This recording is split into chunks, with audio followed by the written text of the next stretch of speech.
Hi sis. How are you? Hello. I am doing good. What about you? I am good. I want to ask you something. Have you ever thought about the creation story in the Bible?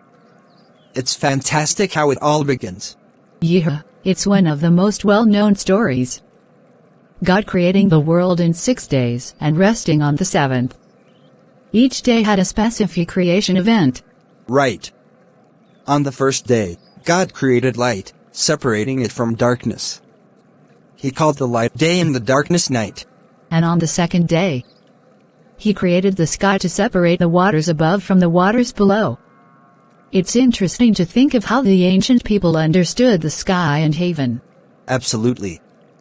On the third day, He gathered the waters together so that dry land appeared, and then He created vegetation, plants, trees and all kinds of green things. Then on the fourth day, God made the sun, moon and stars to give light to the earth and to mark the seasons, day and years. And fifth day saw the creation of sea, creatures and birds. It's amazing to think about the variety of life that came into being just in those few verses. And on the sixth day, God created the land animals, and finally human beings. He made them in His own image, giving them dominion over all other creatures. Yes, human were the pinnacle of His creation, made in His likeness and given the task of stewarding the earth.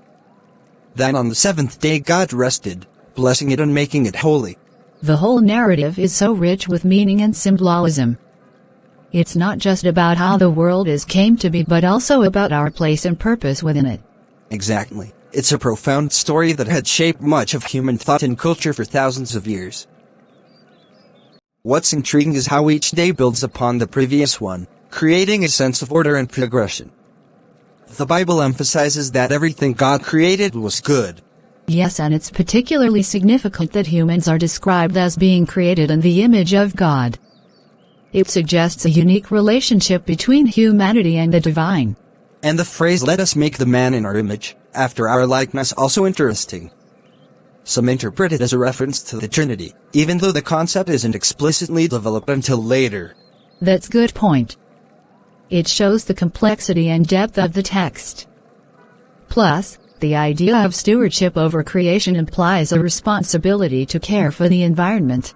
Exactly. The concept of dominion has often been misunderstood as a license to exploit, but many theologians argue it means to care for and protect the earth. I agree. Another fascinating part is the creation of Eve from Adam's rib. It emphasizes companionship and the idea that humans are meant for relationship.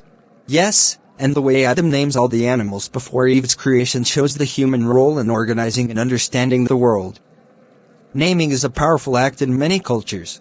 The Garden of Eden itself is also symbolic. It's depicted as a paradise where humans live in harmony with God and nature, but it's also a place of testing and eventual fall. Right. The introduction of the tree of knowledge of good and evil and the command not to eat from it sets the stage for the concept for free will and moral choice. And the consequences of Adam and Eve's disobedience highlights themes of sins, judgment and redemption that run throughout the Bible.